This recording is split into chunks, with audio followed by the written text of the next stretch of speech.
Kalau income tuan-puan RM10,000 ke atas sebulan, cuba letakkan satu target.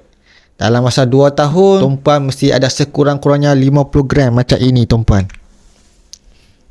Macam mana nak buat? Mudah sahaja. 50 gram kita bahagikan kepada 24 bulan.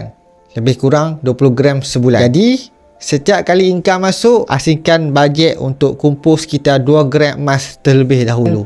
Kalau bulan tu ada lebihan bonus atau komisen, boleh tambahkan lebih banyak gram. Bagi saya, bila income kita dah besar, fokus bukan sekadar berapa banyak duit yang kita dapat setiap bulan, tapi berapa banyak daripada income itu yang berjaya kita tukarkan kepada aset. Bayangkan selepas 2 tahun, tuan-puan dah berjaya kumpul 50 gram emas hasil daripada disiplin sendiri. Kalau tuan-puan nak saya bantu buat plan kumpul 50 gram ikut kemampuan tuan-puan, tuan-puan boleh isi borang setup di bawah ini. Saya akan guide tuan-puan sebaiknya. Semoga bermanfaat.